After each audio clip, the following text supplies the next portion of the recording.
தட்டை பண்ணலான்ட்டு அதுக்கு உளுத்தம்பருப்பு 3 ஸ்பூன் போட்டு நல்லா பொன்னிறமாக வறுத்து மிக்ஸி ஜாரில் அரைச்சி வச்சுருங்க.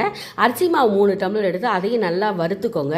நல்லா வறுத்துனா அதை எடுத்து ஒரு பாத்திரத்தில் கொட்டி மிளகாத்தூள், பெருங்காயம், உப்பு போட்டுட்டு கடலையை நுணுக்கி போடணும். அப்புறம் ஊற வச்ச கடலை பருப்பை 3 ஸ்பூன் போட்டிருக்கேன்.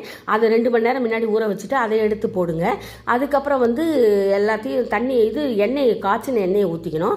ஊற்றி அதுக்கப்புறம் உளுத்தம்பருப்பு வேற பொடி பண்ணி வச்சுருக்கோம்ல மிக்ஸி ஜாரில், அதையும் போட்டுட்டு அதுக்கப்புறம் எல்லாத்தையும் நல்லா கையால் பிரட்டி விட்டுட்டு அதுக்கப்புறம் தேவையான அளவு தண்ணியை ஊற்றி நல்லா பிசைஞ்சு வச்சுக்கோங்க. பிசைஞ்சு வச்ச உடனே ஒரு பேப்பர் பிளாஸ்டிக் கவர் எடுத்து எண்ணெயை தடவிட்டு அது மேலே உருண்டையாக வச்சு எல்லாம் டப்பா இருந்தாலும் சரி இல்லாட்டி டவராக இருந்தாலும் சரி ஒரு அமுக்கிக்கோங்க. ரொம்ப மெலிசாக தட்டணும்னு அவசியம் இல்லை.